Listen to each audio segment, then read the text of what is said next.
বান্দরবানের রাজভিলায় ৬ জনকে গুলি করে হত্যা, নিহতরা জেএসএস সংস্কারপন্থী সদস্য।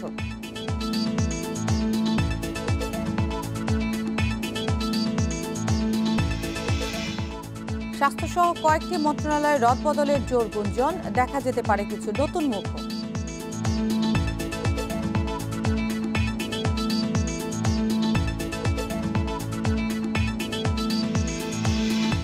করোনার ভুয়া রিপোর্টিত রিজেন্ট হাসপাতাল হাতিয়েছে ৩ কোটি টাকা, আটক ৮।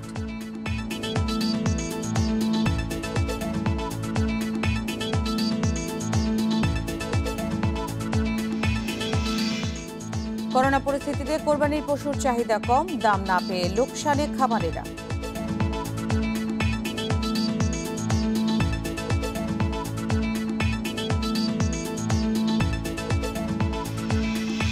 রাজশাহী সার্কিট হাউস এলাকায় সমাহিত হবেন এন্ড্রু কিশোর, ছেলে মেয়ে ফিরলেই শেষকৃত্য।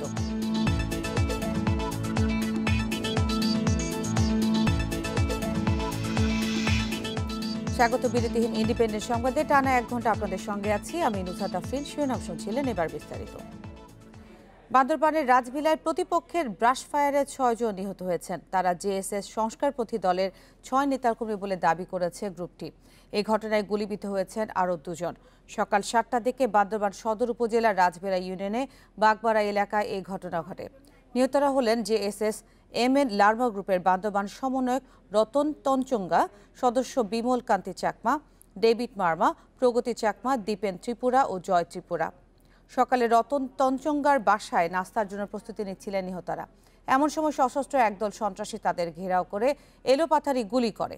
এতে ঘটনাস্থলে ৬ জনের মৃত্যু হয়। গুলিবিদ্ধ হন বিদ্যুৎ ত্রিপুরা ও নিরু চাকমা নামে ২ কর্মী।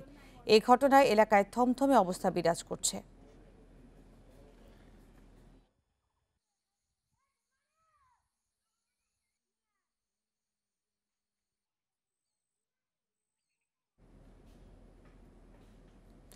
এ বিষয়ে আরো জানাতে এখন রাঙামাটি থেকে যোগ দিচ্ছেন সহকর্মী হিমেল চাকমা। হিমেল, কারা এই ঘটনায় জড়িত, কি বলছে পুলিশ ও স্থানীয়রা, এলাকায় এখন আসলে কি পরিস্থিতি? জি, আসলে খবরে যেমনটা বলছিলেন, আমি সকাল ঘটনার পর থেকে আমি বান্দরবানের এই ঘটনার খোঁজ খবর রাখছিলাম। তো মূলত যে ঘটনাটা ঘটেছে হচ্ছে বান্দরবানের সদর উপজেলার রাজবিলা ইউনিয়নের বাগমারা এলাকার বাজারের ঠিক পাশে রতন তঞ্চঙ্গার, যিনি হচ্ছে বান্দরবান, যিনি বান্দরবান সমন্বয়ক রতন তঞ্চঙ্গার, তার মূলত তার বাড়িতে কিন্তু এই ঘটনাটা ঘটেছে এবং তিনি ঘটনাস্থলে মারা গেছেন। এরপরে আমি আসলে জিএসএস এমএল লার্মা গ্রুপের একজন দায়িত্বশীল কর্মকর্তা নেতা, তার সাথে আমার কথা হয়েছে। তিনি এবং নিশ্চিত করেছেন যে যে ৬ জন মারা গেছেন এবং ২ জন গুলিবিদ্ধ হয়ে আহত হয়েছেন, সেটা তিনি আমাকে নিশ্চিত করেছেন। তো আপনাকে একটা বিষয় বলে রাখি যে বান্দরবান উপজেলায়, বান্দরবান জেলায় কিন্তু আসলে জেএসএস এমএল লামা গ্রুপের আসলে তৎপরতা আমরা বিগত ২ মাস আগে বা ৩ মাস আগে বা ৪ মাস আগে আমরা আসলে দেখতে পাইনি। তো কিছুদিন আগে তাদের কার্যক্রম আমরা লক্ষ্য করেছিলাম বান্দরবান উপজেলায়। তো এই এলাকাটা কিন্তু মূলত জনসংহতি সমিতির একটা আধিপত্য কেন্দ্র ছিল বলা যায়। আর পাশাপাশি সেখানে একটা কিছুদিন আগে মায়ানমারের যে বিচ্ছিন্নতাবাদী দল, তারাও কাজ করছিলেন। সেই জায়গায় আমরা মাঝে মধ্যে শুনতে পাই যে তাদের মধ্যে সংঘর্ষ হয়। তো আজকে যেটা বলা হচ্ছে যে এই যে আজকের যে ঘটনাতে যে ৬ জন যে মারা গেলেন, এই ঘটনার জন্য যে প্রতিপক্ষ জনসংহতি সমিতির মূল দলকে কিন্তু দায়ী করা হচ্ছে। তবে এই বিষয়ে আমরা জনসংহতি সমিতির কোন নেতা কর্মীর সাথে আমরা কথা বলতে পারিনি, কারণ তাদের সংযোগ আমরা পাইনি। তো ঘটনার পরে আসলে পুলিশ, স্থানীয় সেনাবাহিনী তারা ঘটনাস্থলে গেছেন। তো আপনাকে একটা বিষয় বলে রাখি যে যে আধিপত্যকে কেন্দ্র জানতে করে মূলত চাচ্ছি, এই সংঘর্ষ। এখানে বলা হয়েছে যে খবরে এলোপাথারি আসলে গুলি চালানো হয়েছে, নিহতের সংখ্যাটা নিশ্চিত করে পুলিশ আপনাকে জানিয়েছে কিনা? জি, জি। মূলত ঘটনা কিন্তু ঘটেছিল ৭টার দিকে।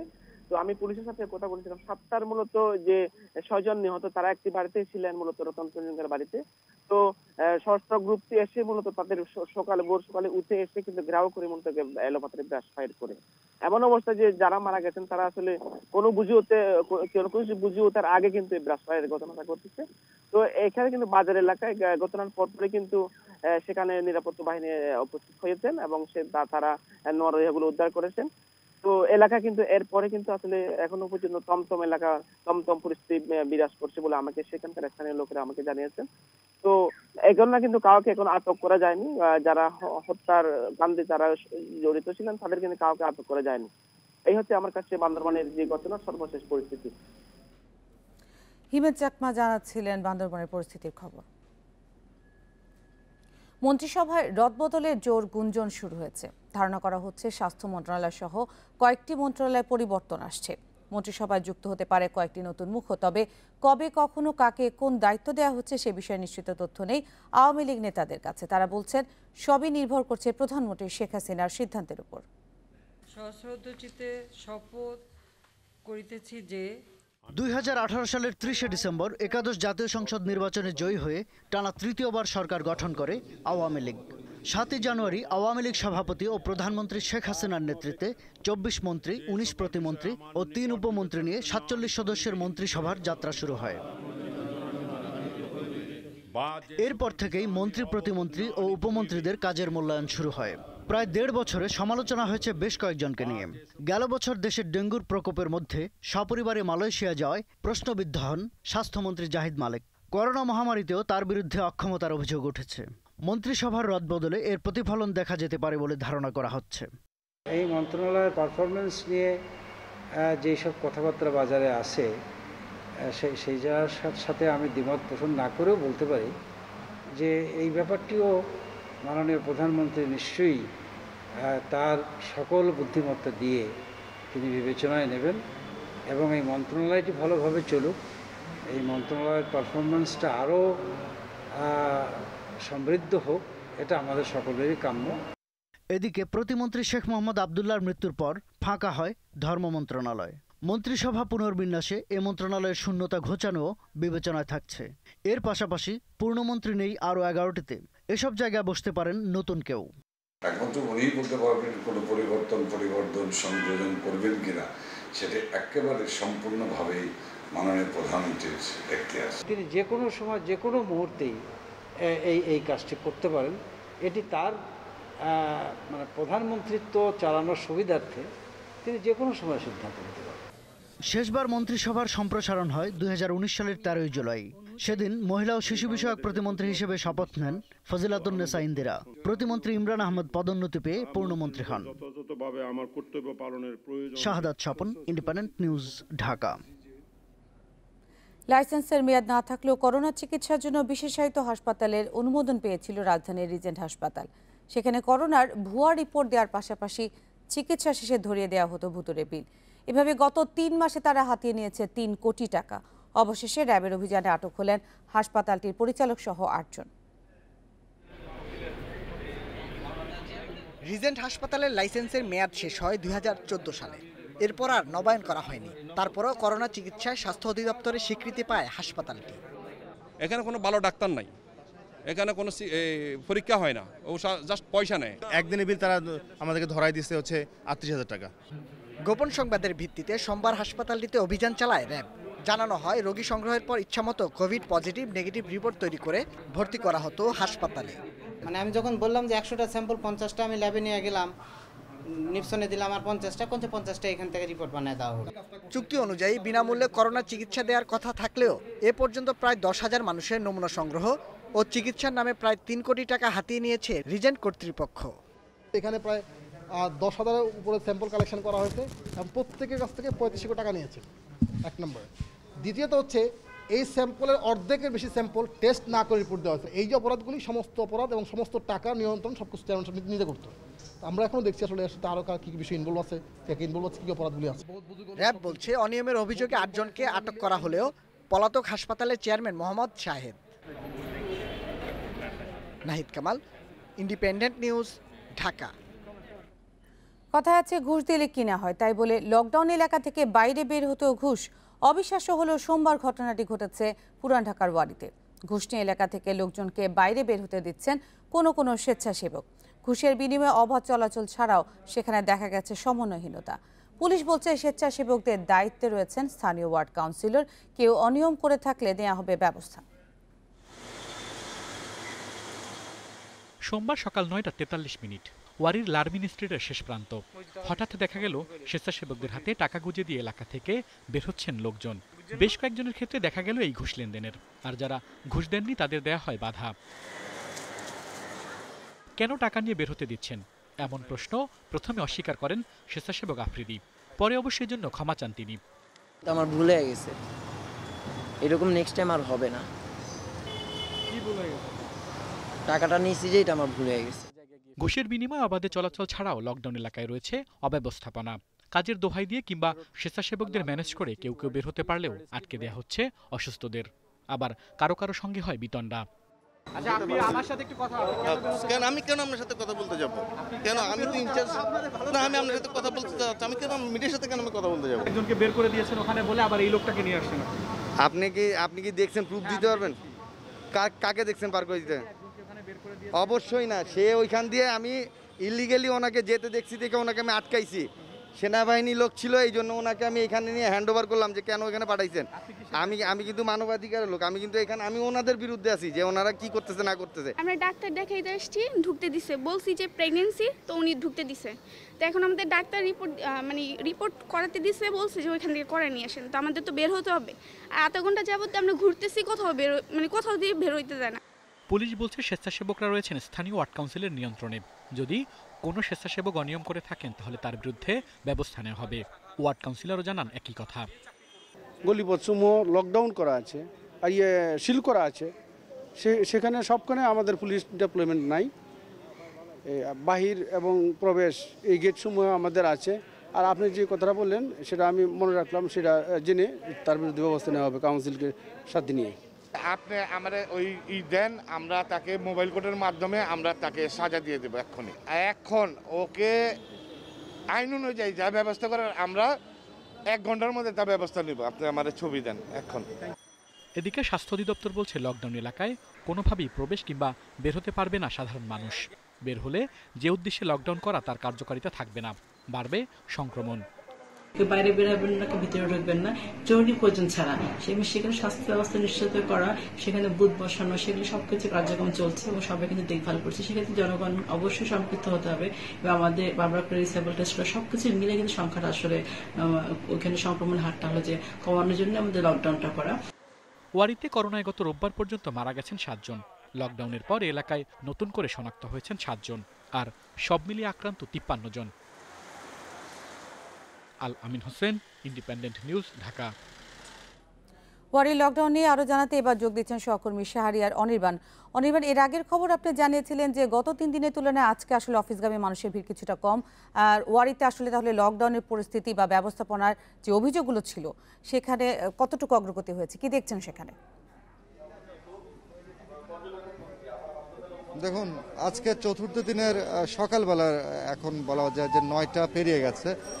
তো ওয়ারি এলাকা অর্থাৎ লকডাউন এলাকায় 41 নম্বর ওয়ার্ডে কিন্তু একটি বড় রকমের একটি ওষুধ কোম্পানি রয়েছে, একটি প্যাসিফিক ওষুধ কোম্পানি, যেখানে প্রায় 100-200-এর উপরে বেশি কর্মচারীরা রয়েছেন। তারা কিন্তু সকাল থেকে এখানে আসছেন, এসে তারা মোটরসাইকেলে আসছেন, কেউ বা সাইকেলে আসছেন। তাদেরকে কিন্তু কোনোভাবে আটকানো যাচ্ছে না। এখানে স্বেচ্ছাসেবকরা যারা রয়েছেন এবং আইন শৃঙ্খলা বাহিনীর পক্ষ থেকে আমাদেরকে বলা হয়েছে, যখন লকডাউনের সিদ্ধান্ত নেওয়া হয় তখন এখানকার এই কোম্পানির পক্ষ থেকে বলা হয়েছিল যে ভেতরে তাদের ওষুধ উৎপাদন করতে হবে বলে তাদের কর্মচারীদের আসতেও দিতে হবে। এই লকডাউন এলাকায় রাজধানীর বিভিন্ন এলাকা থেকে এই কর্মচারীরা এখানে আসছেন, 8 ঘন্টা অফিস করছেন এবং বিকালবেলা আবার এখান থেকে চলে যাচ্ছেন। এর পাশাপাশি এই এলাকায় রয়েছে 3টি সুপার শপ এবং হাসপাতাল। সেখানে যারা কর্মচারী রয়েছেন তারাও কিন্তু সকালে আসছেন, 8 ঘন্টার শিফট শেষ করে তারা আবার এখান থেকে এই লকডাউন এলাকা থেকে তাদের নিজস্ব বাসায় চলে যাচ্ছেন। এর কারণে লকডাউনের যে মূল উদ্দেশ্য, সেই উদ্দেশ্যটা কতখানি সফল হবে এটি বড় রকমের প্রশ্ন দেখা দিয়েছে। এবং প্রথম দিন থেকে অর্থাৎ ওয়ারিতে প্রথম দিন থেকেই লকডাউন মেনে চলার যে সাধারণ মানুষ রয়েছে তাদের আগ্রহ এবং তাদের ইচ্ছে শক্তি কিন্তু অনেকখানি কম ছিল। আজকেও আমরা দেখেছি যে খুবই সাধারণ কাজে, খুবই একদম অপ্রয়োজনে বলা যায় যে এই লকডাউন এলাকায় তারা আসা যাওয়া করছে।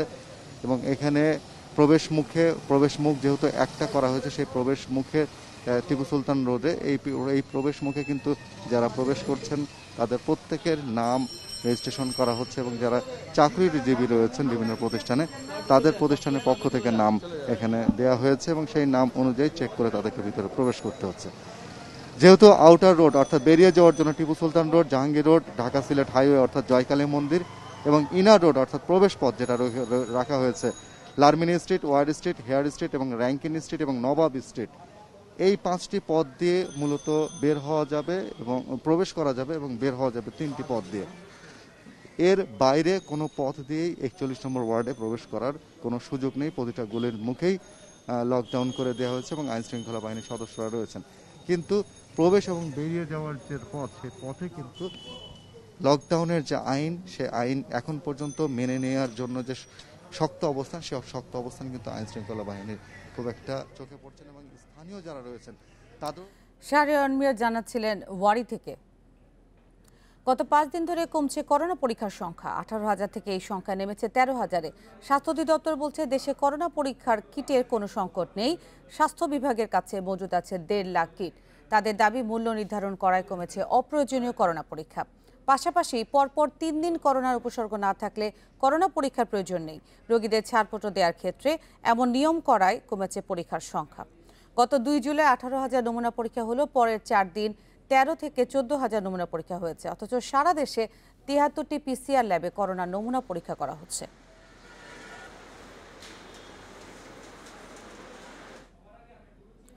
করোনাকালে অক্সিজেনের দাম নিয়ে চলছে নৈরাজ্য, যেন ব্যবসায় নেমেছে বেসরকারি হাসপাতালগুলো। এমন পরিস্থিতিতে এক রিটের শুনানিতে 10 কার্যদিবসের মধ্যে অক্সিজেনের মূল্য নির্ধারণের নির্দেশ দিয়েছে হাইকোর্ট। মানুষের ভোগান্তি কমাতে অক্সিজেনের দাম নির্ধারণ করার উপর জোর দিয়েছেন বিশেষজ্ঞরাও। এদিকে কোনো হাসপাতালের বিরুদ্ধে অক্সিজেনের দাম বেশি রাখার অভিযোগ পেলে সঙ্গে সঙ্গে ব্যবস্থা নেওয়া হবে বলে জানিয়েছে স্বাস্থ্য অধিদপ্তর। গুরুতর করোনা রোগী সহ শ্বাসকষ্টের অধিকাংশ রোগীই ভুগছেন অক্সিজেন সংকটে। কখনো কখনো হাসপাতালগুলোতেও মিলছে না অক্সিজেন, আর পেলেও গুনতে হচ্ছে চড়া দাম। সংকটের সুযোগ নিয়ে অক্সিজেনের দাম বাড়িয়ে দিয়েছে বেসরকারি হাসপাতালগুলো। কোনো নীতিমালার তোয়াক্কা না করেই ঘন্টা প্রতি 200 থেকে 500 টাকা পর্যন্ত অক্সিজেনের দাম হাঁকাচ্ছে হাসপাতালগুলো। এ নিয়ে বেশ কিছু সংবাদও প্রকাশিত হয়েছে গণমাধ্যমে। বেসরকারি হাসপাতালগুলোতে অনেক জায়গায় অনেক টাকা ধার্য করছে আমরা জানি। সেই জায়গায় সরকারের একটা সুস্পষ্ট নীতিমালা থাকা উচিত এবং সরকারও এই বেসরকারি হাসপাতালগুলোতে অক্সিজেন সাপ্লাই তাদের কন্ট্রোলে নেওয়া উচিত। অক্সিজেনে অরাজকতা বন্ধ না করলে জনভোগান্তি কমবে না বলে মনে করেন জনস্বাস্থ্য বিশেষজ্ঞরা। বলছেন অক্সিজেনের মূল্য নির্ধারণ এবং নির্ধারিত সেই মূল্যে বিক্রি নিশ্চিতে সুপরিকল্পিত ব্যবস্থা নেয়ার কোনো বিকল্প নেই। বেসরকারি হাসপাতালগুলোতে অক্সিজেনের দাম অনেক বেশি নেওয়া হচ্ছে। আসলে এখানে কিন্তু অক্সিজেনের দাম খুবই কম, তবে সেটা অবশ্যই আমরা মনে করি রিজনেবল হইতে হবে এবং আমাদের দেশের গরিব মানুষেরা বা সব মানুষের যেন সেটা ক্রয় ক্ষমতার মধ্যে থাকে। এদিকে 10 কার্যদিবসের মধ্যে অক্সিজেনের মূল্য নির্ধারণের নির্দেশ দিয়েছে উচ্চ আদালত। সোমবার চিকিৎসা সংক্রান্ত 5টি রিটের শুনানির সময় বিচারপতি এম ইনায়েতুর রহিমের ভার্চুয়াল হাইকোর্ট বেঞ্চ এই আদেশ দেয়। মহামান্য হাইকোর্ট এই বিষয়ের উপর শুনানি অন্তে 5টি নতুন নির্দেশনা জারি করেন। একটি হচ্ছে যে 10 কার্য দিবসের মধ্যে অক্সিজেনের মূল্য নির্ধারণ করতে হবে। আর একই সঙ্গে মহামান্য আদালত বলেছে যে এই যে বেসরকারি হাসপাতালে অতিরিক্ত বিল আসছে, সেই বিষয়ে যদি কারো কোনো অভিযোগ থাকে সেই বিষয়ে দুর্নীতি দমন কমিশনে অভিযোগ দায়ের করতে। এদিকে অক্সিজেনের দাম নিয়ে নৈরাজ্য সৃষ্টিকারীদের বিরুদ্ধে কঠোর পদক্ষেপ নেওয়া হবে বলে জানিয়েছে স্বাস্থ্য অধিদপ্তর। একটা বিল রাখার সিস্টেম যেটা, সেটা যদি অতিরিক্ত যদি বিল রাখে কেউ, সেটা যদি অভিযোগ আসে লিখিত আকারে, সেটা হসপিটাল কর্তৃপক্ষ অবশ্যই সেটা দেখবে, তদন্ত করে যে সেটা অতিরিক্ত রাখছে নাকি রোগীর প্রয়োজনে যে বিলগুলো আসছে সেটা রাখছে কিনা। এছাড়া দেশের 100টিরও বেশি সরকারি হাসপাতালে আগামী সপ্তাহের মধ্যে কেন্দ্রীয় অক্সিজেন ব্যবস্থা চালু করা হবে বলেও জানিয়েছে স্বাস্থ্য অধিদপ্তর। অনিমেষ কর, ইন্ডিপেন্ডেন্ট নিউজ, ঢাকা। রোববারের তুলনায় সোমবার দেশে কমেছে করোনায় মৃত্যুর সংখ্যা। স্বাস্থ্য অধিদপ্তরের ব্রিফিংয়ে নতুন 44 জনের মৃত্যুর খবর সহ জানানো হয় 3,201 জন নতুন করোনা রোগীর তথ্য। এই সময় সুস্থ হয়েছেন 3,524 জন। সোমবার দুপুর পর্যন্ত গত 24 ঘন্টায় দেশের 68টি ল্যাবে নমুনা সংগ্রহ হয় 15,201টি। এর মধ্যে পরীক্ষা হয় 14,245 জনের। এর মধ্যে কোভিড-19 রোগী শনাক্ত হয় 3,201 জন। পরীক্ষা বিবেচনায় শনাক্তের হার 22.47। এ নিয়ে এখন পর্যন্ত মোট শনাক্ত হলো 1,65,618 জন কোভিড রোগী। এই পর্যন্ত শনাক্ত 1,65,618। 24 ঘন্টা শনাক্তের হার 22.47% এবং এ পর্যন্ত শনাক্তের হার 19.25%। ব্রিফিংয়ে জানানো হয় ৪৪ জনের মৃত্যুর খবর, এর মধ্যে পুরুষ ৩৩ জন এবং নারী ১১ জন। এ নিয়ে মোট মৃত্যু দাঁড়ালো ২০৯৬ জনে। এই সময়ে গত ২৪ ঘন্টায় সারা দেশে সুস্থ হয়েছেন ৩৫২৪ জন। মোট সুস্থ ৭৬,১৪৯ জন, শতাংশের হারে যা ৪৫.৯৮।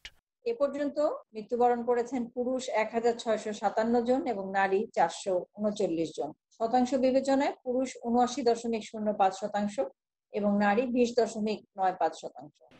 সারা দেশে এই মুহূর্তে সাধারণ বেডে করোনা রোগী ভর্তি আছে। শয্যা ফাঁকা থাকা সত্ত্বেও কেন রোগী ভর্তি করা যায় না সেই ব্যাখ্যাও ব্রিফিংয়ে তুলে ধরা হয়।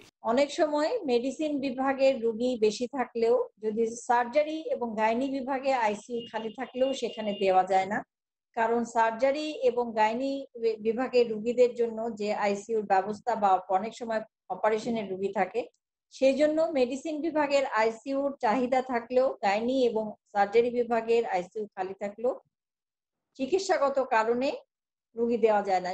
এছাড়া ব্রিফিংয়ের প্রথমে উত্তরবঙ্গ সহ দেশের বন্যা কবলিত এলাকায় টিউবওয়েলের পানি না পেলে পানি ফুটিয়ে ব্যবহারের পরামর্শ দেওয়া হয়। Zahidul Bashar, Independent News, Dhaka. আজ মধ্যরাতে শেষ হচ্ছে চট্টগ্রাম সিটি কর্পোরেশনের ১০ নম্বর ওয়ার্ড উত্তর কাটুলি লকডাউন। তবে শেষ দিকে এসে বিধিনিষেধের তোয়াক্কা করছেন না অনেকে। ঢিলেঢালা লকডাউনে খোলা রয়েছে প্রায় সব ধরনের দোকানপাট, রাস্তায় চলছে মানুষ।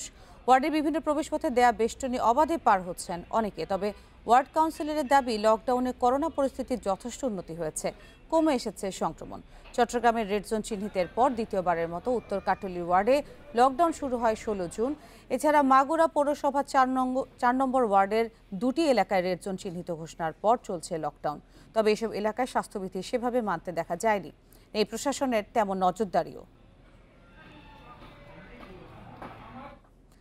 এ বিষয়ে আরো জানাতে এখন চট্টগ্রাম থেকে যোগ দিচ্ছেন সহকর্মী ইফতেখার ফয়সাল। ইফতেখার, ঢিলেঢালা লকডাউনের বিষয়ে আসলে কি বলছে প্রশাসন আর পুলিশ, স্থানীয়দের প্রতিক্রিয়া কি এতে? আজকে মধ্যরাতেই মূলত এই লকডাউন শেষ হওয়ার কথা, কিন্তু আমরা দেখতে পেয়েছি গত কয়েকদিন ধরে এখানে একেবারে লকডাউন নেই বললেই চলে। আমি এই মুহূর্তে যে জায়গাটিতে আছি এটি হচ্ছে উত্তর কাট্রলির একেবারে প্রধান ফটকগুলোর একটি। যখন লকডাউন করা হয়েছিল এটি কিন্তু এখানে যে বাঁশ দিয়ে প্রতিবন্ধকতা তৈরি করা হয়েছিল যাতে মানুষ প্রবেশ করতে না পারে কিংবা বের হতে না পারে, কিন্তু আমরা দেখেছি যে গত কয়েকদিন ধরে এটি সরিয়ে ফেলা হয়েছে অনেকটা, এবং মানুষ তাদের কর্মস্থলে যেমন যাচ্ছে, সাধারণ মানুষও কিন্তু প্রতিনিয়ত এখান থেকে আসা যাওয়া যে তাদের সেটা অব্যাহত রয়েছে। এবং আমরা দেখতে পেয়েছি ভেতরে যে রিক্সা চলাচল, অটোরিক্সা চলাচল সহ বিভিন্ন ধরনের যানবাহনও এলাকার ভিতর চলাচল করছে। আর প্রথম দিকে আমরা যেটি দেখেছিলাম যে এখানকার দোকানপাটগুলো বন্ধ ঘোষণা করা হয়েছিল, কিন্তু গত কয়েকদিন ধরে দোকানপাটও আমরা দেখতে পেয়েছি যে সকাল থেকে একেবারে সন্ধ্যা অবধি প্রতিদিনই সব ধরনের দোকানপাটে তাদের যে নিত্য কার্যক্রম সেটি চলমান রয়েছে। আর এখানে এই বিষয়গুলো নিয়ে আমরা প্রশাসনের সঙ্গে কথা বলেছিলাম। তারা বলেছেন যে শুরুর দিকে হয়তো তারা খুব বেশি কঠোর লকডাউনের চেষ্টা করেছেন এবং সেটি তদারকি করেছেন, কিন্তু গত কয়েকদিন শেষ দিকে এসে মানুষের মধ্যেও এটি মানার প্রবণতা কিছুটা কমে এসেছে এবং তারাও বিভিন্ন কারণে একটু ঢিলেঢালা যেই অবস্থায় রয়েছে, ঢিলেঢালা ভাব নিয়েছে, এমনকি এখানকার যারা দায়িত্বে রয়েছেন তারা মনে করছেন।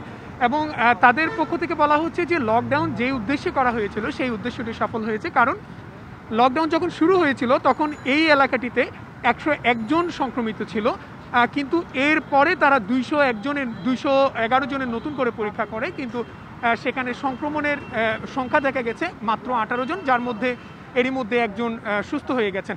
তো তারা বলছেন যে শতাধিক সংক্রমণ থেকে একেবারে যে 17 জনে নিয়ে আসা সংক্রমণের হার, এটি হচ্ছে তাদের যে উদ্দেশ্য ছিল সেটি সফল হয়েছে। এবং শুরুতে এই এলাকাটি যে রেড জোনে ছিল, কিন্তু এরই মধ্যে গত 27 তারিখ নতুন একটি জোনিং করা হয়, ম্যাপ করা হয়, সেখানে কিন্তু এই এলাকাটি ইয়েলো জোনে চলে এসেছে। তো আজকে মূলত শেষ হবে। চট্টগ্রামে এরই মধ্যে রেড জোন আরও 13টি এলাকা রয়েছে, কিন্তু এখনো পর্যন্ত নতুন করে অন্য কোনো এলাকা লকডাউনের ব্যাপারে সিদ্ধান্ত হয়নি। তো আগামীকাল হয়তো নতুন করে জোনিং হবে, এরপরে কোনো এলাকা লকডাউনের ব্যাপারে সিদ্ধান্ত হতে পারে। ইফতেখার ফয়সাল জানাচ্ছিলেন চট্টগ্রাম থেকে। কোরবানির ঈদ উপলক্ষে বিভিন্ন খামারে এবার দেশীয় গরু ছাগলের উৎপাদন বেশ ভালো। তবে করোনা পরিস্থিতির কারণে গরুর চাহিদা কমে যাওয়ায় আশানুরূপ দাম না পেয়ে লোকসানে খামারি ও ব্যবসায়ীরা। সংশ্লিষ্টরা বলছেন, ভারতীয় গরু না আসলে ক্ষতি কিছুটা পোষানো সম্ভব। এ বিষয়ে প্রশাসনের কার্যকর পদক্ষেপ দাবি তাদের।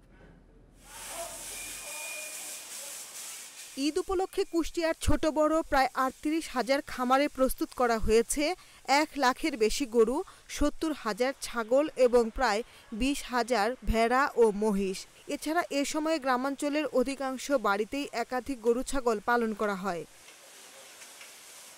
তবে দেশব্যাপী চলমান করোনার প্রভাবে এবার কোরবানির পশুর বাজার জমে না ওঠায় দাম নিয়ে শঙ্কায় খামারিরা। গরুর পরিমাণ খুবই কম যাবে না বললেই চলে। তো এখানে যা লোকাল বিক্রি হয়, দাম কি সঠিক পাবো নাকি এটা সঠিক বলা যাচ্ছে না। আর আমাদের মনে করেন গরুতে বিক্রি না হয় আমাদের মালিকের অনেক লস হবে। পাবনার ৯ উপজেলায় এবার লক্ষাধিক গরু মোটা তাজাকরণ হয়েছে। মেহেরপুরে বাণিজ্যিক ও পারিবারিক খামারে গরু মোটা তাজা করা হয়েছে ৩০,০০০ পরিবারে। খামারি ও ব্যবসায়ীরা বলছেন অন্যান্য সময়ে এ মৌসুমে গরুর দাম ভালো থাকলেও ক্রেতার অভাবে এবার দাম নেমেছে অর্ধেকে। এমন একটা দুঃসময় আছে যাতে হাটে যায় অর্ধেক দাম পাইছি আমরা। যে গরুর দাম ৩ লাখ সেই গরুর দাম হচ্ছে ১.৫ লাখ, যে গরুর দাম ৫ লাখ সেই গরুর দাম হচ্ছে ২.৫ লাখ। করোনার কারণে চাহিদা কমার পাশাপাশি ভারতীয় গরু আমদানির শঙ্কায় নাটোরের খামারিরা। আর গরু ছাগলের বিক্রি কম হওয়ায় ব্যাংক লোন শোধ করা নিয়ে দুশ্চিন্তায় চুয়াডাঙ্গার খামার মালিকরা। আমরা সিসি লোন নিয়ে ব্যবসা করি, তা আমাদের গরুদের লোকসান যাচ্ছে। ধার দেনা করে গরু পালন করা গোপালগঞ্জের খামারিরা পড়েছেন বেশ বিপাকে। এছাড়া গবাদি পশুর খাদ্য ও ওষুধের দাম কয়েক গুণ বাড়ায় কাঙ্ক্ষিত দামে গরু বিক্রি নিয়েও রয়েছে শঙ্কা। করোনার জন্য এই গরু খদ্দের মধ্যে আসতেছে না, দুশ্চিন্তায় আছি আমরা। কোনো খদ্দের বাড়ি আসতেছে না, যদি গরু বেচতে না পারি তাই কিভাবে আমরা বাঁচবো। উৎপাদন ভালো হয় এবার স্থানীয় পশু দিয়েই কোরবানির চাহিদা মেটানো সম্ভব বলে মনে করছে জেলা প্রাণী সম্পদ বিভাগ। আমরা চাচ্ছি যদি যারা গবাদি পশু ক্রয় করবেন সরাসরি কৃষকের কাছ থেকে, যাতে হাটে আমাদের পশুহাটে ভিড় কম হয়। এই জন্য আমরা তাদেরকে সাধারণ ক্রেতাকে তাদের সঙ্গে যোগাযোগ করতে বলছি। খামারিদের লোকসান এড়ানোর লক্ষ্যে ভারতীয় গরু আমদানি বন্ধে প্রশাসনের কঠোর নজরদারির তাগিদ সংশ্লিষ্টদের। Shahnaz Parvin, Independent News desk. কোরবানির পশুর খামার ও বাজার পরিস্থিতি জানাতে এখন কুষ্টিয়া ও পাবনা থেকে যোগ দিচ্ছেন সহকর্মীরা। প্রথমে কুষ্টিয়া থেকে জানাবেন সহকর্মী মিলনুল্লাহ। মিলন, খামারগুলোতে এবার পশুর উৎপাদন সেখানে কেমন, আর বাজারে পশুর দাম নিয়ে ব্যবসায়ী বা খামারিরা কি বলছেন? আপনাকে একটা তথ্য জানিয়ে রাখি, যেমনটি প্রতিবেদনে দেখছিলেন যে কুষ্টিয়াতে কিন্তু প্রায় ৩৮,০০০ খামার রয়েছে, যেসব খামারগুলোতে কিন্তু এই শুধুমাত্র এই কুরবানি ঈদকে সামনে রেখেই গরু লালন পালন করা হয়। এবং আরেকটি বিষয় সেটা হলো যে কুষ্টিয়ার যে প্রত্যন্ত গ্রাম অঞ্চল, এইসব গ্রাম অঞ্চলের কিন্তু প্রত্যেকটি বাড়ি প্রায় একটি করে খামার হয়ে যায় এই কুরবানি ঈদকে কেন্দ্র করে। কারণ এই গরুগুলোকে তারা ছোট অবস্থায় কিনে এই সারা বছর কিন্তু তারা লালন পালন করে এবং এই বছর শেষে যখন এই কুরবানির হাটে তোলে তখন তারা এককালীন একটা টাকা পায় এবং সেই এককালীন টাকা তাদের একটা গুরুত্বপূর্ণ ভূমিকা রাখে তাদের সংসার জীবনে। এই কারণেই কিন্তু কুষ্টিয়ার এই গরুগুলো কিন্তু গরু পালনের প্রতি কিন্তু মানুষের এত ঝোঁক। আর এই গরু কুষ্টিয়ার গরু কুরবানির ঈদে সারা বাংলাদেশে কিন্তু যে গরুর চাহিদা আছে তার কিন্তু একটা বড় অংশ এই চাহিদা পূরণ করে হলো কুষ্টিয়ার গরু থেকেই।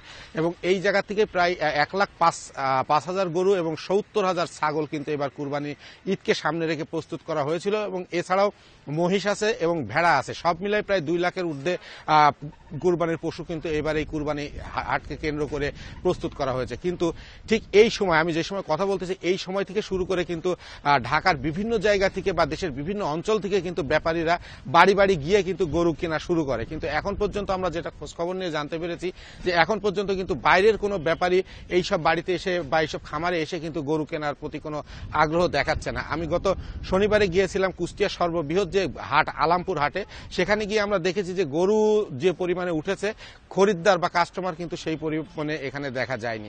তো আসলে এইটা নিয়ে কিন্তু কৃষক এবং যারা খামারি আছে তারা কিন্তু দুশ্চিন্তায় আছে, কারণ এখানে যারা বড় খামারি আছে তারা ব্যাংক থেকে লোন পর্যন্ত নিয়ে এই গরুর খামার পরিচালনা করে এবং এই কোরবানি হাটে এই গরুগুলো বিক্রি করে এইসব লোন পরিশোধ করে। তো তারা কিন্তু এই ব্যাপারগুলো নিয়ে খুব টেনশনে আছে। তবে একটা বিষয় হলো আসার কথা যে কুষ্টিয়া জেলা প্রশাসনের পক্ষ থেকে কিন্তু একটি অনলাইন গরুর হাটের ব্যবস্থা করা হয়েছে এবং সেখান থেকে তারা কৃষকদের একটা এই গরু বিক্রির ব্যাপারে একটা সাপোর্ট দিচ্ছে বলে আমরা জানতে পেরেছি। তো এই ছিল মোটামুটি কুষ্টিয়া থেকে। এবার আমরা যাচ্ছি পাবনা, সেখান থেকে যোগ দিচ্ছেন সহকর্মী খায়রুল ইসলাম। খায়রুল, সেখানে আসলে পশু উৎপাদন আর দাম নিয়ে আসলে খামারি ব্যবসায়ীরা কি বলছেন? আপনি জানেন যে পাবনা জেলার কিন্তু ৯টি উপজেলার সরকারি হিসাব মতে কিন্তু গরু মোটা তাজাকরণ মোট কিন্তু খামারি রয়েছেন ২০,৩০০টি। আর এতে কিন্তু এবার ১,২৫,০০০ গরু কিন্তু মোটা তাজাকরণ করা হয়েছে। এর বাইরেও কিন্তু বিভিন্ন বাড়িতে কিন্তু ১টি থেকে ২টি ৫টি পর্যন্ত কিন্তু গরু বিভিন্ন সময় লোকসানে পড়েন এবং সেই লোকসানের কথা মাথায় রেখে কিন্তু তারা এবার কিন্তু বিনিয়োগ কিন্তু বাড়ান। আর এবার কিন্তু হয়েছে তেমনি গত বছরের মতোই। গত বছর যেমন ভারত থেকে কিন্তু গরু আসায় বা বাংলাদেশে গরু আসায় কিন্তু খামারিরা কিন্তু লোকসানে পড়ে। এবার করোনার কারণে কিন্তু খামারিরা যে গরুটা বাজারে নিয়ে যাচ্ছেন অথবা বাড়ি থেকে যেমন ঢাকা থেকে বড় বড় ব্যবসায়ীরা এসে কিন্তু বাড়ি থেকে গরু কিনে নিয়ে যেতেন, এবার কিন্তু তারা সেই ব্যাপারীদের কিন্তু পাচ্ছেন না। তারা সেটা হাটে নিয়ে কিন্তু তারা দেখছেন যে হাটে কিন্তু গরু প্রচুর গরু আসলেও কিন্তু তারা ব্যাপারী না থাকায় কিন্তু তারা গরু বিক্রি করতে পারছেন না। এ নিয়ে কিন্তু তারা চরম হতাশার মধ্যে কিন্তু তারা রয়েছেন। পাবনা থেকে জানাছিলেন সহকর্মী খায়রুল ইসলাম। বগুড়া চরাঞ্চলে বন্যার কারণে গোখাদ্য সংকট দেখা দিয়েছে। এতে গবাদি পশুর যত্ন নিতে না পারায় ক্ষতিগ্রস্ত হচ্ছেন ক্ষুদ্র খামারিরা। কোরবানির উপলক্ষে তাই গরু পালনকারীরা রয়েছে দুশ্চিন্তায়। এই পরিস্থিতিতে খামারিদের সহায়তার কথা জানিয়েছে স্থানীয় প্রশাসন। সারিয়াকান্দি উপজেলার চরবাটিয়া এলাকার রসনারার গোয়ালে 7টি গরু থাকলেও কোরবানির জন্য বিশেষ পরিচর্যা করছিলেন একটির, কিন্তু আগাম বন্যায় চরগুলো প্লাবিত হওয়ায় দেখা দিয়েছে পশুর খাবার সংকট। এমন পরিস্থিতিতে পশুর যত্ন নিতে পারছেন না তিনি। নিয়মিত খাবার দিতে না পারায় দিনে দিনে পশুগুলো রুগ্ন হচ্ছে। কোরবানির হাটে পশুর দাম নিয়ে তাই শঙ্কিত তার মতো চরের অন্য খামারিরাও। খুঁত নাই, গুড়িয়া নাই, ভুসি নাই, সময় হয়তো ঘাসও থাকে না, গরুর খাবার নাই, পলগুলো পানির মধ্যে উঠছে, ওগুলো উঠে গেছে, ঘুরার পরও গেছে, ওই দূর থেকে আনা নাগে ঘাস, সেই ঘাসও চরও ডুবে গেছে গা। সারিয়াকান্দি উপজেলার 58টি চরে প্রায় 80,000 গবাদি পশু রয়েছে। বন্যার কারণে চরাঞ্চল তলিয়ে যাওয়ায় গবাদি পশু নিয়ে বিপাকে বেশিরভাগ পরিবার। তবে ক্ষতিগ্রস্ত খামারির তালিকা করে সহায়তার আশ্বাস দিয়েছে প্রাণী সম্পদ বিভাগ। এই সংকটটা মোকাবেলার জন্য আমরা লোকাল যে ফিড মিলগুলো রয়েছে তাদের কাছে সহযোগিতা চেয়েছি। আশা করি সেখান থেকে কিছু সহযোগিতা পাবো, যাতে করে খামারিদের গবাদি পশু শুকিয়ে না যায় বা তাদের স্বাস্থ্য নষ্ট না হয়। সেই জন্য গোখাদ্যের সংকট আমরা কিছুটা হলেও মেটাতে সক্ষম হব। একদিকে করোনা, অন্যদিকে বন্যা কৃষকের দুশ্চিন্তার কারণ হলেও এবার কুরবানির পশুর ভালো দাম পাবার আশা করছে স্থানীয় প্রশাসন।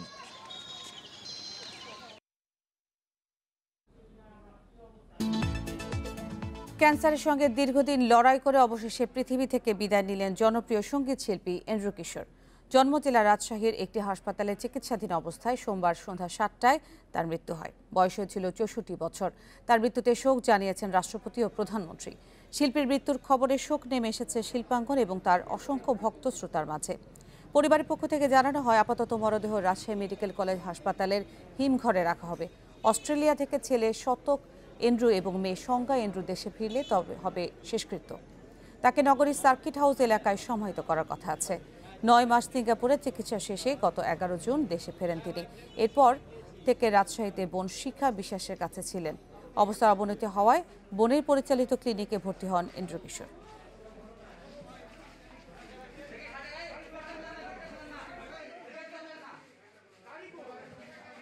তার যে পারলৌকিক ক্রিয়াদি সেগুলো একটু অপেক্ষা করতে হবে, কয়েকদিন পরে হবে। কারণটি হচ্ছে তার ছেলে মেয়ে অস্ট্রেলিয়াতে থাকে, তারা পথে রয়েছে। আমরা তো পূরণ করতে পারবো না, তবে উনি যতবার কথা হয়েছে আমাদেরকে বলেছেন নিজের শ্রম দিয়ে গড়া এই প্রতিষ্ঠানটা যাতে কারোর মধ্যে নষ্ট না হয়, তোমাদের উপর দায়িত্ব দিয়ে গেলাম। আমরা যেভাবে হোক রাজধানীর ডেমরার আমুলিয়া মডেল টাউনে একটি রঙের কারখানায় আগুনের ঘটনা ঘটেছে। সোমবার রাত 9:45টার দিকে লাগা আগুন 2 ঘন্টার চেষ্টায় নিয়ন্ত্রণে আনে ফায়ার সার্ভিসের 5টি ইউনিট। আগুন লাগার কারণ ও ক্ষয়ক্ষতি জানতে তদন্ত কমিটি গঠন করেছে ফায়ার সার্ভিস। আমুলিয়ার ইম্পেরিয়াল রং কারখানা আইচি মেডিকেলের পেছনে ওষুধের গোডাউনে আড়ালে 3 বছর ধরে চলছিল রঙের কারখানাটি। সোমবার রাতে হঠাৎ আগুন লাগে সেখানে। কারখানাটির ভেতরে উচ্চমাত্রার দাহ্য রাসায়নিক থাকায় দ্রুত ছড়িয়ে পড়ে আগুন। খবর পেয়ে আগুন নিয়ন্ত্রণে কাজ শুরু করে ফায়ার সার্ভিসের 5টি ইউনিট। 2 ঘন্টার চেষ্টায় আগুন নিয়ন্ত্রণে আনতে সক্ষম হন তারা। এখানে আসার পরে ওনারা বলতেছে নাকি আপনার সার্কিট হাউস থেকে নাকি এটা লাগছে, তো এটা কতটা সত্যি ওটা তারা আমরা বলতে পারি না। সবাই আমরা জানি এটা মেডিকেল, পিছনে যে এমন একটা কেমিক্যাল স্টেজ, এটা আমরা আইডিয়ার বাইরে। কারখানায় থাকা বেশিরভাগ অগ্নি নির্বাপক যন্ত্র মেয়াদ উত্তীর্ণ ছিল। এমনকি কারখানা চালানোর বিষয়ে সিটি কর্পোরেশনের কাছে কোনো তথ্যও ছিল না। তাদের দায় থাকলে অবশ্যই আমরা সেটা লক্ষ্য করতে হবে, যাতে রেসিডেন্সিয়াল এরিয়াতে এই ধরনের রঙের ফ্যাক্টরি বা কেমিক্যাল ফ্যাক্টরি যাতে কোনোভাবেই না থাকে। ট্রেড লাইসেন্স দেওয়ার আগে বা তাদের কোনো লাইসেন্স দেওয়ার আগে আমাদের যাতে একটু সম্পৃক্ত করে নেয়। বৈদ্যুতিক শর্ট সার্কিট থেকে আগুন লাগতে পারে বলে প্রাথমিকভাবে ধারণা করছে ফায়ার সার্ভিস। ঘটনা তদন্তে গঠন করা হয়েছে 3 সদস্যের কমিটি। প্রাথমিকভাবে ক্ষয়ক্ষতির পরিমাণ জানা যায়নি। ইম্পেরিয়াল পেইন্টের কারখানা, এখানে উচ্চ দাহ্য পদার্থ থাকে। এটা আসলে ধারণা, আমরা তো এসে দেখছি যে আগুন দাউ দাউ করে জ্বলতেছে পুরো ফ্যাক্টরি। আমরা এখনো এটা তদন্ত ছাড়া বলা যাবে না আর কি, ক্ষয়ক্ষতির পরিমাণটা আর কারণটা তদন্ত ছাড়া বলা যাচ্ছে না। এ বিষয়ে কারখানা কর্তৃপক্ষের কোনো বক্তব্য পাওয়া যায়নি। Shahid Ahmed, independent News, Dhaka. কয়েক সপ্তাহ ধরে চলতে থাকা বন্যা পরিস্থিতির কিছুটা উন্নতি হলো। বিভিন্ন এলাকায় তীব্র আকার নিয়েছে নদী ভাঙন। এরই মধ্যে নদী গর্ভে তলিয়ে গেছে অসংখ্য ঘরবাড়ি ও ফসলি জমি। বাঁধ নির্মাণ ও মেরামতের কাজে পানি উন্নয়ন বোর্ড গাফিলতি করার কারণে এই দুর্ভোগ বলে অভিযোগ করেছেন ভুক্তভোগীরা। অস্তিত্ব রক্ষায় কোথাও কোথাও স্বেচ্ছাশ্রম ও নিজস্ব অর্থায়নে বাঁধ নির্মাণ করছেন স্থানীয়রাই। এটি লক্ষ্মীপুরের কমলনগর উপজেলার নাসিরনগর বাজার এলাকার চিত্র। সপ্তাহ দুয়েক আগেও বাজার থেকে নদীর দূরত্ব ছিল প্রায় আধা কিলোমিটার। তবে এর মধ্যেই নাসিরনগর বাজারের অর্ধেক অংশই বিলীন হয়ে গেছে নদীগর্ভে। টানা কয়েক বছরের নদী ভাঙনে নিঃস্ব জেলার লাখো মানুষ। ভাঙন প্রতিরোধে বাঁধ নির্মাণের জন্য আন্দোলন করেও মেলেনি সুফল। এবছর এরই মধ্যে তলিয়েছে রামগতি, কমলনগর ও সদর উপজেলার 10 গ্রামের প্রায় 10 কিলোমিটার এলাকা। সহায় সম্বল বাঁচাতে তাই ব্যক্তিগত উদ্যোগে শুরু হয়েছে বাঁধ নির্মাণ। কেউ দিচ্ছেন নগদ অর্থ, কেউ প্রয়োজনীয় জিনিস। যাদের সামর্থ্য নেই তারা দিচ্ছেন স্বেচ্ছাশ্রম। কেউ গাছ দিছে, কেউ বাঁশ দিছে, কেউ ডুলি বেড়া দিছে। যতটুকু পাচ্ছে এ পর্যন্ত 1 কিলোমিটার প্রায় আমরা মোটামুটি কোনো রকম দিয়েছি। প্রতিদিন স্বেচ্ছায় সর্বনিম্ন 200 লোক কাজ করে, নিজের খায়ে নিজেরাই কাজ করে, সকাল 8টা বাজে আসে।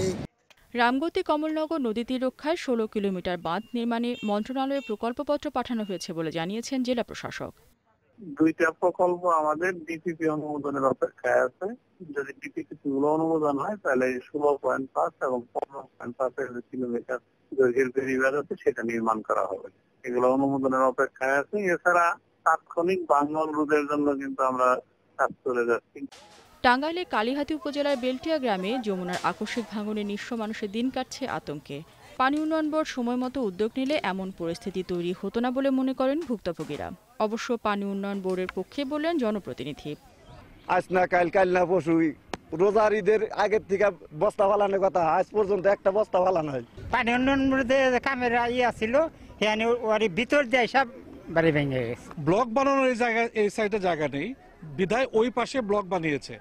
ব্লক বানানোর পরে তো কাজটা শুরু হবে, এর মধ্যে পানি চলে এসছে, পানিটা টান দিলেই ব্লক প্রতিস্থাপন করা শুরু হবে। এবারের বর্ষায় টাঙ্গাইলের নাগরপুর, কালীহাতি, ভুয়াপুর ও সদর উপজেলার অন্তত 200 ঘরবাড়ি, একটি স্কুল সহ বেশ কিছু স্থাপনা ও ফসলি জমি নদীগর্ভে বিলীন হয়ে গেছে। রেশমি নন্দী, ইন্ডিপেন্ডেন্ট নিউজ। এবার লালমনিরহাটের বন্যা ও নদী ভাঙনের পরিস্থিতি জানবো সহকর্মী মাজহারুল ইসলামের কাছে। মাজহার, লালমনিরহাটের দুর্গত এলাকাগুলো থেকে পানি নেমেছে কিনা সেটি জানাবেন, আর নদী ভাঙনের কি অবস্থা, দুর্গত এলাকার মানুষ পর্যাপ্ত ত্রাণ সহায়তা পাচ্ছে কিনা?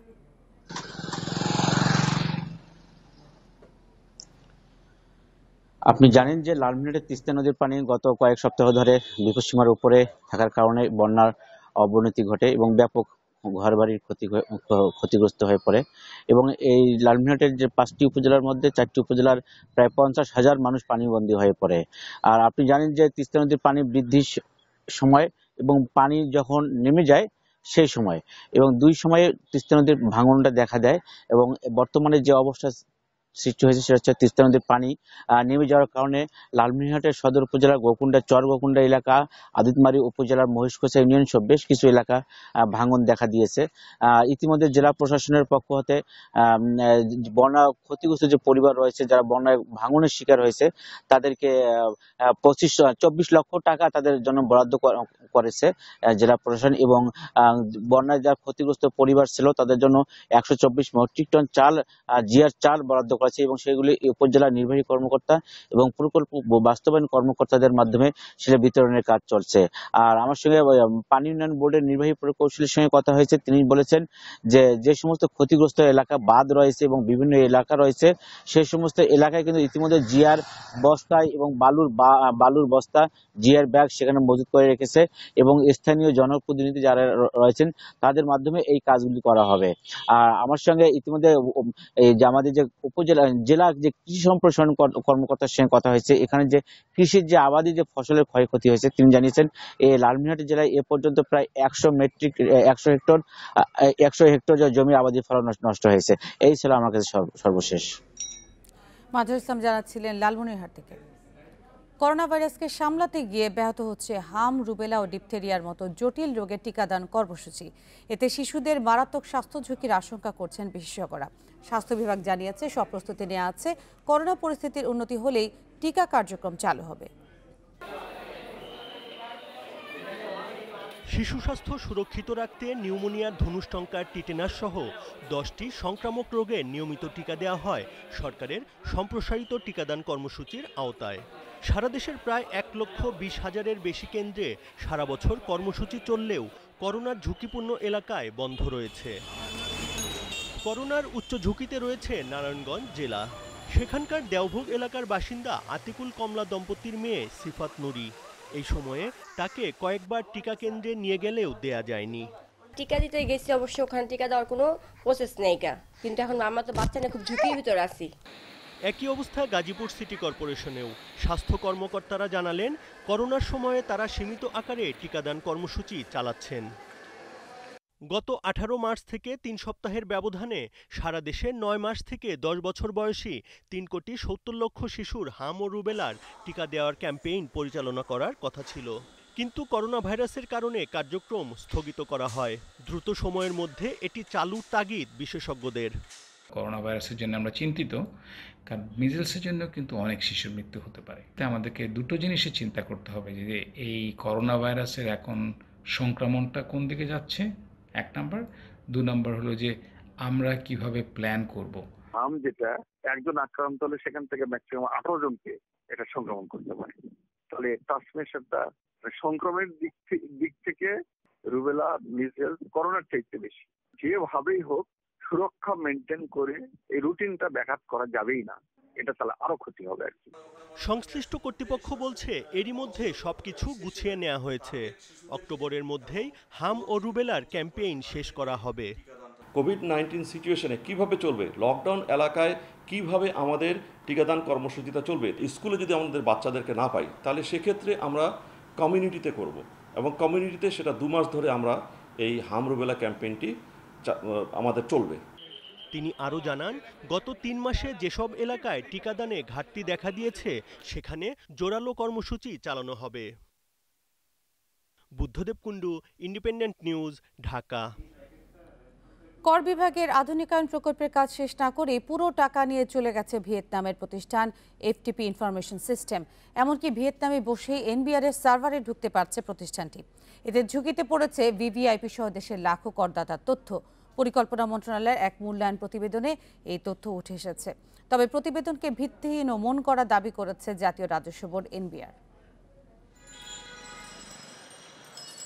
এনবিআর-এর আয়কর বিভাগের আধুনিকায়নেই স্ট্রেনদেনিং গভর্নেন্স ম্যানেজমেন্ট প্রজেক্ট নেওয়া হয় 2011 সালে।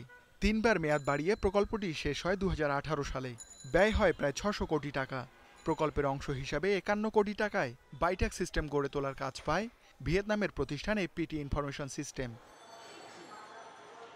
সম্প্রতি এই প্রকল্প মূল্যায়ন করে পরিকল্পনা মন্ত্রণালয়ের আইএমইডি।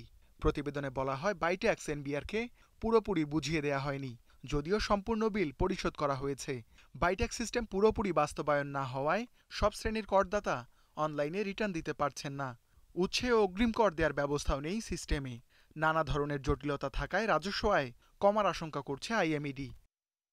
প্রতিবেদনে বলা হয়, করদাতার তথ্য অত্যন্ত গুরুত্বপূর্ণ ও সংবেদনশীল, অথচ ভিয়েতনামে বসে বাংলাদেশের সব করদাতার তথ্য দেখতে পাচ্ছে এফপিটি, যা রাষ্ট্রের নিরাপত্তার জন্য হুমকি।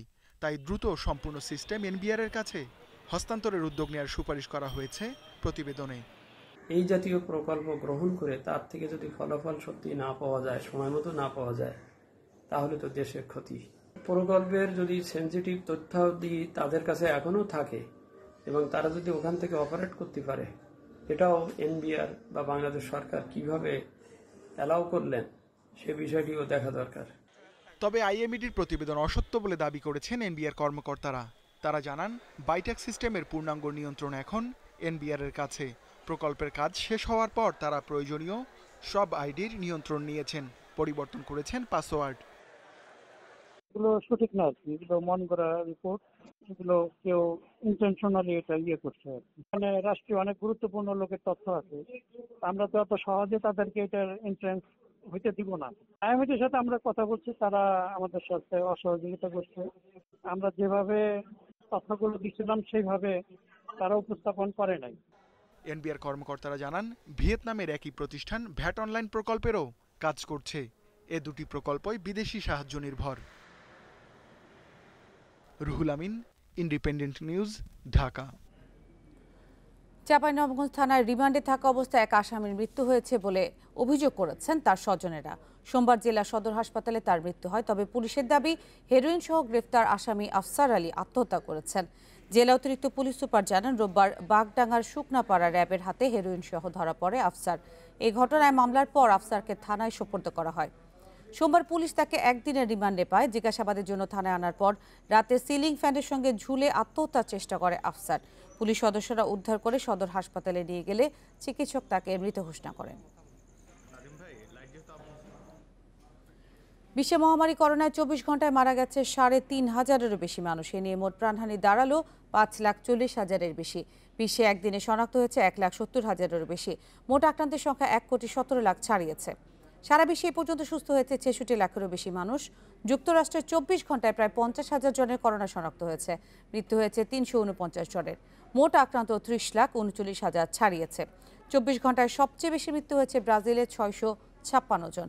দেশটিতে মোট প্রাণহানি ৬৫,০০০-এর বেশি। ভারতে নতুন করে ৪৭৪ জনের মৃত্যুর সাথে মোট প্রাণহানি ছাড়ালো ২০,০০০। দেশটিতে মোট শনাক্ত ১৬ লাখেরও বেশি। যুক্তরাষ্ট্রের আটলান্টা শহরের মেয়রের শরীরে মিলেছে করোনা ভাইরাস। সেরিয়াতে শিরোপার পথে আরও এগিয়ে যেতে মাঠে নামবে ইউভেন্টাস। অ্যাওয়ে ম্যাচে রাত 2:45 তাদের লড়াই এসি মিলানের বিপক্ষে। সাম্প্রতিক পরিসংখ্যান আর রোনালদো দিবালানের ফর্মে ইউভেরাই ফেভারিট। অন্যদিকে ইংলিশ প্রিমিয়ার লিগে রাত 1:15 আর্সেনালের অতিথি লেস্টার সিটি, আর লা লিগায় রাত 2টায় অ্যাটলেটিকো মাদ্রিদের প্রতিপক্ষ সেল্তা ভিগো। সেরিয়াতে ইউভেন্টাস এগোচ্ছে শিরোপার কাছে। 2-এ থাকা লাৎসিওর চেয়ে 7 পয়েন্ট এগিয়ে আছে টেবিলের চূড়ায়। সবশেষ তরিনোর বিপক্ষে 4-1 গোলের জয় রেখেছে ফুরফুরে মেজাজে। সান্দ্রো খেদিরা কিয়েলিনি এখনও সাইডলাইনে। তবে রোনালদো দিবালার ফর্ম নির্ভর রাখছে মাউরিসিও সারিকে। 2016 অক্টোবরের পর এসি মিলানের কাছে হারেনি ইউভেন্টাস। দুই দলের সবশেষ 6 ম্যাচই জিতেছে তুরিনের ওল্ড লেডি। তারপরও টেবিলের সাথে থাকা মিলানকে হালকাভাবে নেয়ার সুযোগ নেই।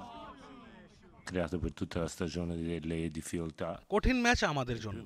শারীরিক ও মানসিকভাবে এসি মিলান দারুণ অবস্থানে আছে। শেষ 2 ম্যাচে ওরা বড় জয় পেয়েছে। এই মৌসুমে মিলান আমাদের উপর ভালোই চাপ সৃষ্টি করেছে। ইপিএলে লেস্টার সিটির চ্যালেঞ্জ 3য় স্থান ধরে রাখা। আর্সেনালের বিপক্ষে নামার আগে সাম্প্রতিক পরিসংখ্যান আত্মবিশ্বাস যোগাবে ভার্ডিদের। লিগে 2 দলের সবশেষ 4 ম্যাচের 3টি জিতেছে লেস্টার। কিন্তু খেলা যখন ঘরের মাঠে তখন ইতিহাস গানারদের পক্ষে। এমিরেটস স্টেডিয়ামে গেল 22 ম্যাচে জিততে পারেনি লেস্টার। এবারে আক্ষেপ ঘোচাতে চায় রজার্সের দল। আমাদের ওপরে যে 2 দল আছে, দুটি লিগের সেরা দল। এই মৌসুমে লেস্টারের পারফরম্যান্স উচ্ছ্বসিত হবার মতো। ডিফেন্সের দিক থেকে আমরা 2য় সেরা, গোলের দিক থেকে 3য় সর্বোচ্চ। গানারদের বিপক্ষে জিততে মরিয়া আমরা। লা লিগা অ্যাটলেটিকো মাদ্রিদ 3য় স্থান শক্ত করেছে। করোনা বিরতি থেকে ফিরে 7 ম্যাচের 5টি জিতেছে সিমিওনির দল। রেলিগেশন জোনের ঠিক ওপরে থাকা সেল্তা ভিগোর সঙ্গে ধারাবাহিকতা ধরে রাখার লক্ষ্য ছোট মাদ্রিদের। আমরা ট্রেনিংয়ে ক্রমশ উন্নতি করছি। সেল্টা ভিগো খুব ভালো ফুটবল খেলে, ওদের বিপক্ষে লড়াই সহজ হবে না। সেল্তা ভিগোর মাঠে দিয়েগো কস্তাকে ছাড়া খেলতে হবে।